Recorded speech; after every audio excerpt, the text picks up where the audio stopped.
जय श्री सीताराम मित्रों। श्रद्धालु श्रोता बंधुजन, श्रद्धालु वंदनीय माताओं, वंदनीय सभी सनातन प्रेमी बंधुओं, संपूर्ण देशवासियों, मैं टीकमगढ़ मध्य प्रदेश से शिव महापुराण की कथा कहता हूँ।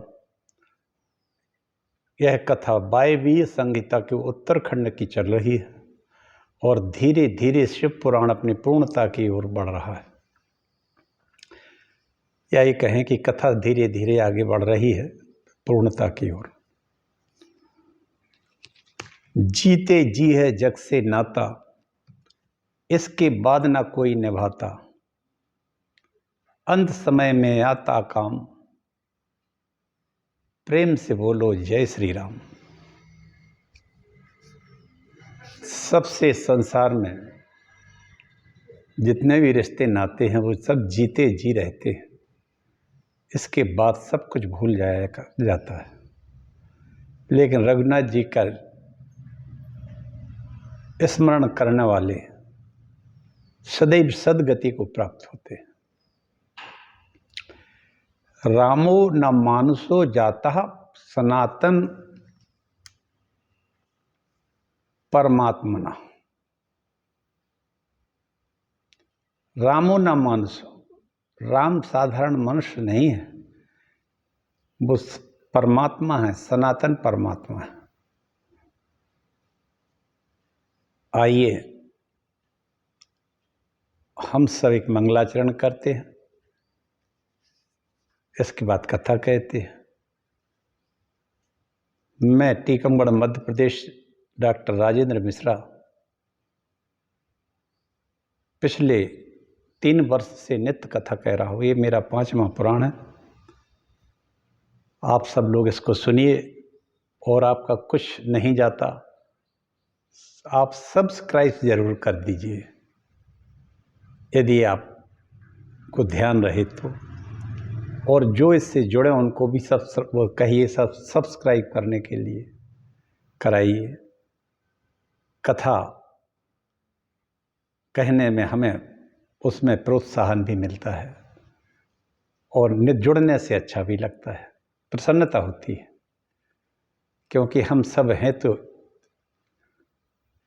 एक ही वृक्ष की डालियां, पत्र, पुष्प, फल। चलिए मंगलाचरण करते हैं, इसके बाद कथा कहते हैं। जग मंगल गुण ग्राम राम के, दानी मुकुट धन धर्म धाम के। जग मंगल भल काजु विचारा, वेगिय नाथ न लाए वारा। गंगा तरंग रमणीय जटाकलापम, गौरी निरंतर विभूषित वाम भागम। नारायण प्रिय मनंग मदापहारम, वाराणसी पुरपतिम भज विश्वनाथम। वाराणसी पुरपतिम भज विश्वनाथम। अच्युतम केशवम राम नारायणम, कृष्ण दामोदरम वासुदेवम हरिम। श्रीधरम माधवम गोपिका बल्लभम, जानकी नायकम श्री रामचंद्रम भजे। नमोस्तु रामाय सा लक्ष्मणाय, देव्यै च तस्यै जनकात्मजायै। नमोस्तु रुद्रेन्द्रियमानिलेभ्यो, नमोस्तु चंद्राग्नि मरुद्गणेभ्यः।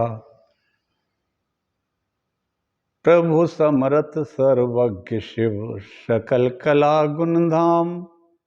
जोग ज्ञान वैराग निधि, प्रणत कल्प तरुणाम। विश्वनाथ मम नाथ पुरारी, त्रिभुवन महिमा विदित तुम्हारी। चर अरु अचर नाग नर देवा, सकल करहि पद पंकज सेवा।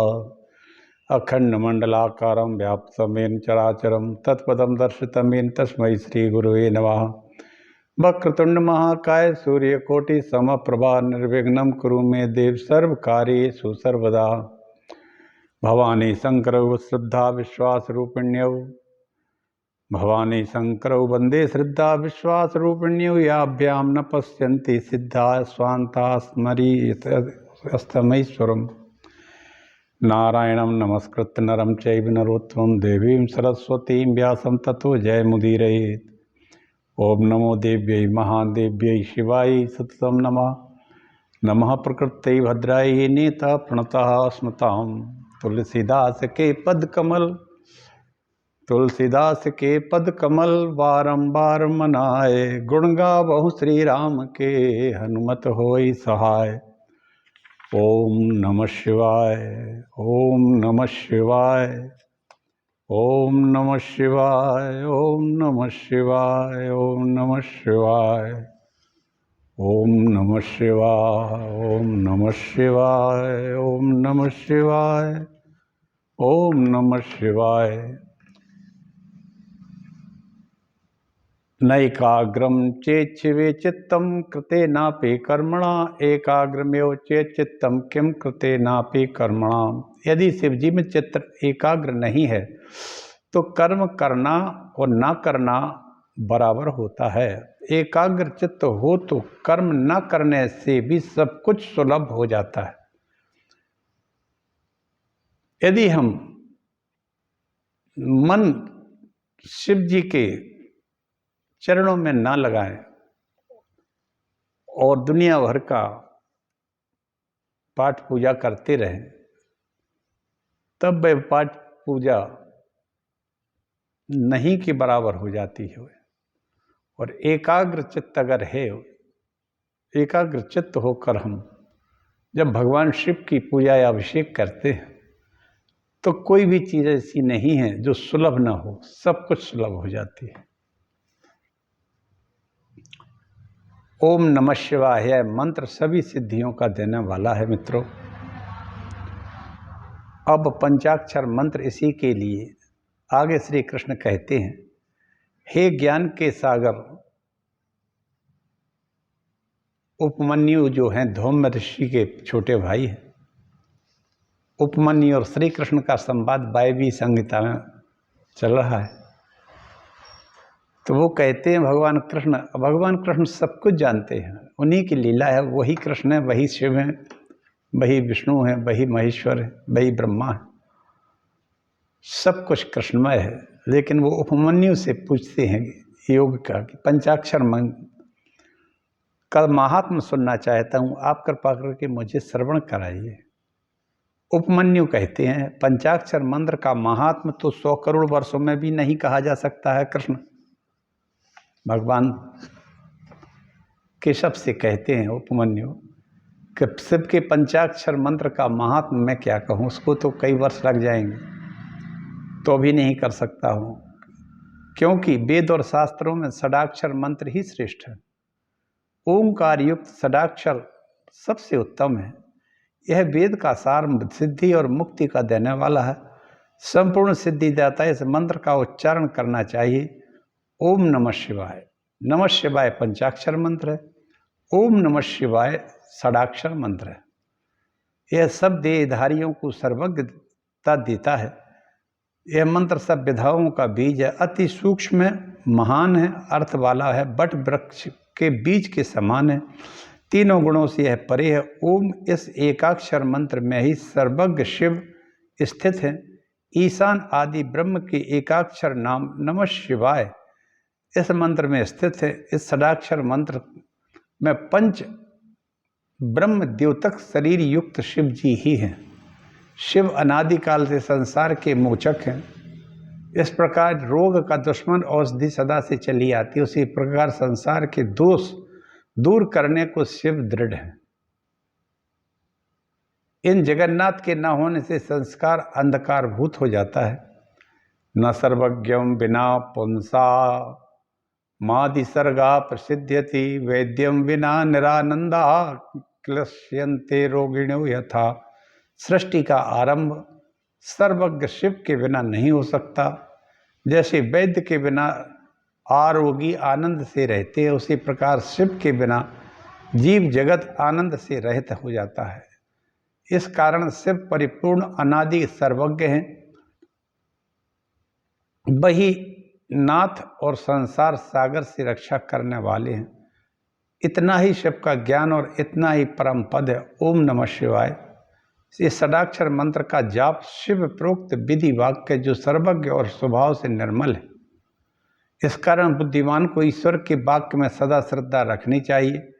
यथार्थ पुण्य और पाप में श्रद्धा रखने वाला नरक का गामी होता है। नमः युक्त शिवाय, यह 3 अक्षर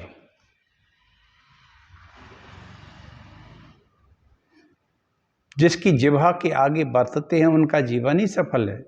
नीच अधम मूर्ख व पंडित भी पंचाक्षर जप में जो निष्ठा वाला है वह पाप के पंजर से छूट जाता है। देवी कहने लगी, हे देव, कलयुग में अधर्म रूपी अंधकार से आच्छन्न, वर्णाचार क्षीण होने पर, वर्ण संकर धर्म के उपस्थित होने पर, शिष्य और गुरु के आचरण बिगड़ने पर आपके भक्त किस प्रकार मुक्त होते हैं। शंकर जी कहते हैं, पार्वती जी से मेरी पंचाक्षरी विद्या को हृदय में धारण कर भक्ति करके मेरे भक्त कलयुग में मुक्त हो जाते हैं। हे देवी, कुटिल लोभी भक्त भी जो मुझ में मन लगाता है उसे संसार भय तारिणी पंचाक्षरी विद्या मुक्त कर देती है।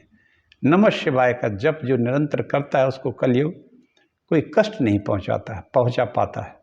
यही एक है।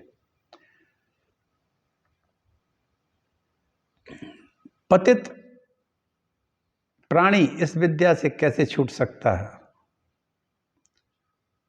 जिससे वह नरकगामी ना हो। शंकर जी कहते हैं, देवी, मंत्रों सहित मुझे पूजने वाला पतित ऊपर मोहित भी बिना पंचाक्षरी मंत्र की उपासना करता है तो वह नरकगामी होता है। जलवायु अग्नि के द्वारा हठ योग का आश्रय लेकर मेरी पूजा करने वाले का मेरे लोक में समागम नहीं है। भक्ति पूर्वक पंचाक्षर मंत्र से जो मेरी पूजा करता है वह मेरे धामों को प्राप्त कर लेता है। दूसरे व्रत, तप, यज्ञ, अर्चन सभी पंचाक्षर अर्चन के करोड़ों या कोटि अंश के बराबर भी नहीं है। जो एक बार भी पंचाक्षर मंत्र से मेरी पूजा कर लेता है वह मूर्ख मनुष्य भी मुक्त हो जाता है। जो पतित या शुद्ध क्रोध को जीते हुए जप करता है वह धन्य हो जाता है। लब्ध्वा संपूजे द्यस्तु मैत्रादि गुण संयुतः ब्रह्मचर्य पररतो भक्त्या मत्सादृश्यमवाप्नुयात्।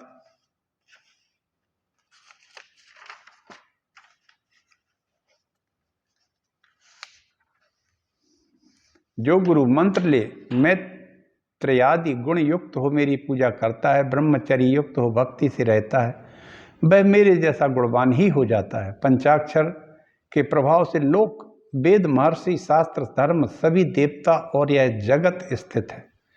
प्रलय होने पर स्थावर जंगम नष्ट हो जाता है, तब सभी लीन हो जाते हैं। देवी, उस समय एक मैं ही स्थित रहता हूँ। उस समय वेद, शास्त्र सभी पंचाक्षर में स्थित हो जाते हैं। उसी अंश से मेरी शक्ति से अनुपालित हो प्रकृति और आत्मा के भेद से सृष्टि होती है। उस समय मायामय शरीर धारण कर नारायण शयन करते हैं। उनके नाभि कमल से ब्रह्मा होते हैं। वे प्रथम मानसी 10 मुनियों को उत्पन्न करते हैं। ब्रह्मा जी कहने लगे, हे महादेवी, आप मेरे पुत्रों को शक्ति प्रदान कीजिए।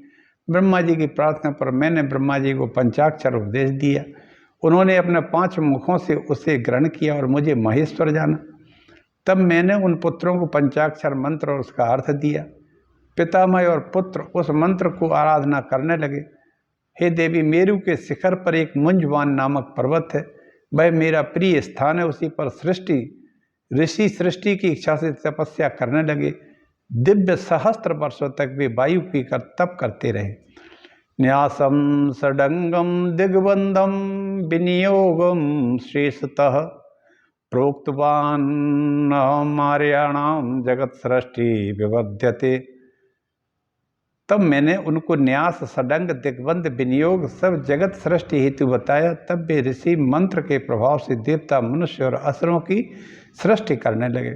इस परम विद्या का महात्मा जो पंचाक्षरी कहलाती है, वेद शास्त्रों की शिरोभूत है। पहले नमः, पीछे शिवाय लगाना चाहिए।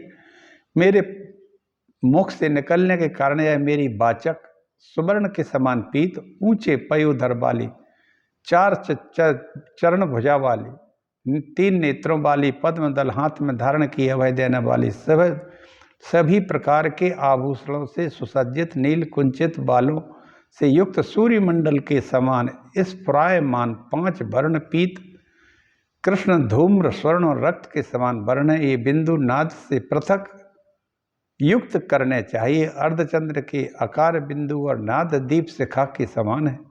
मंत्रों के बीजों में इसका दूसरा बीज है, प्रथम दीर्घ और चौथा 5वां शक्ति जाननी चाहिए। वामदेवो नाम ऋषि पक्ति छंद उदार्तमा देवता शिव एवं हम मंत्रास्यास वरानने। वामदेव इसके ऋषि है, पंक्ति छंद है, बरहे वरानने मैं देवता हूँ। गौतम अत्रि विश्वामित्र अंगिरा। गौतम अत्रि विश्वामित्र अंगिरा और भरद्वाज क्रम से इन 5 वर्णों के ऋषि हैं। गायत्री अनुष्टुप अत्रष्टुप बृहति और विराट इन 5 के छंद हैं। इंद्र रुद्र हरि ब्रह्मा और स्कंदे 5 इसके देवता हैं। हे देवी मेरे 5 मुख इन 5 के स्थान है। पूर्वादि से लेकर ऊपर तक यथाक्रम दक्षिण पश्चिम उत्तर है। पहला और चौथा दूसरा वर्ण न वाम उदात्त 5वां या तीसरा शिव अनुदात्त है। नकार वकार उदात्त, नकार वकार उदात्त, मकार यकार स्वरित शिकार ये अनुदात्त हैं। मूल विद्या शिवम शैवम सूत्रम पंचाक्षरम तथा नामान्यस्य बीजानीया शैवम मे हृदय महत्। मूल विद्या शिव और पंचाक्षर सूत्र है। इसके नाम जाने शिव शुभ कल्याणदायक मेरा हृदय है। नकार शिव, मकार शिखा, शिकार कवच, वकार नेत्र कहलाते हैं। मकार अस्त्र, नमः स्वाहा, वसट हुम, बौसठ, फट, यम यह वर्णों के अंगों में स्थित है। हे देवी तुम्हारा मूल मंत्र भी इससे संयुक्त है। उसमें 5वां वर्ण 12वें स्वर एकार से भूषित है। इस प्रकार इस मंत्र में मन वाणी काया के भेद से हमारा अर्चन जप होम करना चाहिए। भक्त की जैसी बुद्धि जैसी प्रीति से मुझ में मन लगाकर पूजा करने से मुक्ति सुलभ हो जाती है। भगवान महादेव कहते हैं, थे वरानने उपदेशहीन, श्रद्धाहीन, क्रियाहीन और दक्षिणाहीन सदा जप सदा निष्फल रहता है। वो जप कैसे फलदायी होगा जिसमें श्रद्धा नहीं हो, क्रिया नहीं हो, दक्षिणा नहीं दी जाती हो। आज्ञा सिद्ध, श्रद्धा सिद्ध जो मेरे आत्मक मंत्र हैं, दक्षिणा युक्त हैं, वे महाफल देने वाले हैं। ब्राह्मण तत्व वेदी गुरु के पास जाकर जो तप में तत्पर सद्गुण युक्त ध्यान योग में परायण है, उसके पास भाव शुद्धि पूर्वक मन वाणी काया और धन से संतुष्ट करे। शिष्य सदा यत्न पूर्वक आचार्य को हाथी घोड़ा रत्न ग्रहण ग्रह भूषण धान्य आदि सभी वस्तु गुरु को दे। विधि पूर्वक गुरु के मंत्र और ज्ञान को ग्रहण करे। इस तरह गुरु शिष्य के 1 वर्ष तक देखे। जब तक शिष्य अहंकार रहित होकर गुरु की सेवा करे, तब गुरु उसे घृत से पूर्ण घट के से तथा शुद्ध जल से स्नान कराए। फिर नदी किनारे शुभ्र नक्षत्र योग में गोष्ठ शिवालय पवित्र देश या घर में सिद्ध करने वाले समय से पवित्र तिथि में एकांत में हमारा मंत्र बार बार उच्चारण करे। मंगल हो, शिव हो, शम हो, इस प्रकार गुरु उच्चारण करे। इस प्रकार गुरु मंत्र लेकर संकल्प लेकर पुरुष चरण पूर्वक जप करे। यावज्जीवम जपे नित्यष्टम उत्तर सहस्त्रकम अनन्नास्त तत्परो भूया भूत्वा सा याति परमाम गतिम। जीवन पर्यंत 108 मंत्र जप करता रहे। अनन्य मन से करने से परम गति का अधिकारी होता है। मंत्र में जितने अक्षर हैं उतने ही लाख जप करे। संयम से रहे, रात्रि में भोजन करे, वह पुरस्चरणी कहलाता है। वह सिद्ध रिद्धि और सिद्धि देने वाला है। पवित्र देश में स्नान कर सुंदर आसन पर बैठकर बांधकर तुमको और गुरु के हृदय में विचार कर उत्तर या पूर्व की ओर मुँह करके मौन धारण करके एकाग्र चित्त मन से पंच तत्वों को शुद्ध कर मंत्र आदि से न्यास से कला युक्त हमारे और तुम्हारे शरीर का ध्यान करता हुआ प्राण अपान को रोककर विद्या स्थान रूप ऋषि छंद देवता बीज शक्ति वाचक का स्मरण कर पंचाक्षरी विद्या का जाप करे। उत्तमं मानसं जाप्यं पासुं चैव मध्यमं अधमं वाचिकं प्राहुरागमार्थ विशारदः। मानस मन में जपना, उपांशु जिह्वा हिले किंचित उच्चारण किया जाए और वाचक जो ऊंचे ऊंचे स्वर से उच्चारण करना वाचक जप कहलाता है। मानसिक जिसमें बुद्धि में ही अक्षर और पद का ध्यान तथा पद अक्षर का अर्थ चिंतन मानसिक जप कहलाता है। वाचक से 1, उपांशु से 100, मन से सहस्त्र गुणा आदि अंत में प्राणायाम से युक्त जप सगर्भ करने से उनसे 100 गुणा फल देता है। प्राणायाम समायुक्ता सगर्भो जप उच्यते आद्यन्तयोर्गर्भो अपि प्राणायामः प्रशस्यते। अंत में प्राणायाम जप करने से सगर्भ जप कहलाता है। अगर्भ के भी आदि अंत में प्राणायाम करना आवश्यक है। 40 आवृत्ति करके प्राणायाम कर मंत्र और मंत्रार्थ को जानने वाला बुद्धिमान यथाशक्ति मंत्र का जप करे। 5, 3 या 1 प्राणायाम करे। अगर्भ से सगर्भ मंत्र श्रेष्ठ है। सगर्भ से भी सहस्त्र गुणा ध्यान जप कहा जाता है। इन पांचों में जैसे जब कोई एक जप करना चाहिए तो उंगली से जप करने से 1 गुणा, रेखा से 8 गुणा, जिया बीज से 10 गुणा, शंखमणि से 100 गुणा, मूंगों से 1000 गुणा, स्फटिक से 10,000 गुणा, मोतियों से लाख गुणा, कमलगट्टों से 10 लाख और सुवर्ण से 1 करोड़ गुना, कुश ग्रंथि और रुद्राक्ष से अनंत फल होता है। त्रिंश दक्षै कृता माला धनदा जप कर्मणि सप्तविंशति संख्या तय रक्षय पुष्टि प्रदा भवेत। 30 दिनों की माला से जप करने से धन का धनागम होता है। 27 दिनों की माला पुष्टि देने वाली है। 25 दिनों की माला से मुक्ति और 15 दिनों की माला से अभिचार फल सिद्धि होती है। अंगूठे से जप करने से मोक्ष, तर्जनी से शत्रुनाश, मध्यमा से धन की प्राप्ति, अनामिका से जप करने से शांति मिलती है। 108 दानों की अथवा 100 दानों की उत्तम 50 दानों की माला मध्यम होती। 54 रुद्राक्षों की माला हृदय को हितकर है, कनिष्ठ का दुख नाश करने वाली तथा जप करने में श्रेष्ठ है। अंगूठे और उंगलियों के साथ जप करना श्रेष्ठ है। अंगोष्ठेन बिना जप्यम कृतम तत्बलम तत् यत् गृहे जपम समम विद्याद गोष्ठे सतगुणम विदु। अंगूठे के बिना जप करना निष्फल है। जप में घर में जप सामान्य है, गोष्ठ में 100 गुणा, पुण्य वन अथवा बगीचे में 1000 गुणा, देवालय में करोड़ गुना और मेरे निकट अनंत गुना फल होता है। सूर्य, अग्नि, चंद्रमा, दीपक, जल, ब्राह्मण और गऊओं के निकट जप करना उत्तम है। पूर्व की ओर मुख होकर जप से वशीकरण, दक्षिण की ओर अविचार, पश्चिम की ओर धन प्राप्ति, उत्तर की ओर शांति। सूर्य, अग्नि, ब्राह्मण, देवता, गुरु से विमुख होकर जप न करे।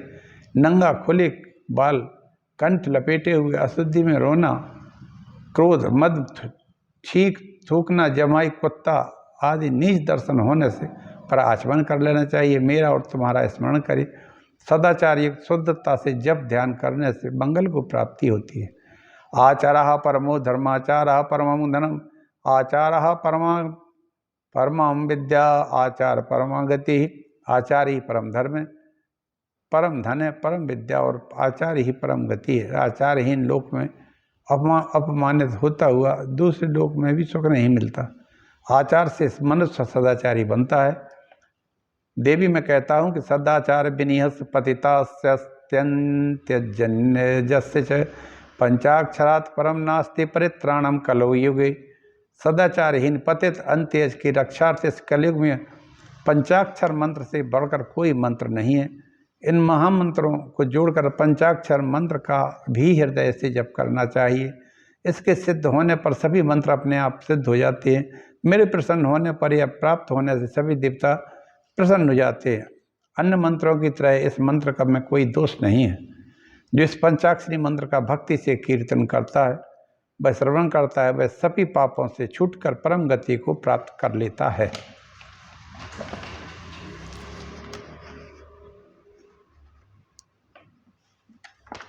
इसी के साथ में आज अपनी कथा को यहीं विराम देता हूँ मित्रों।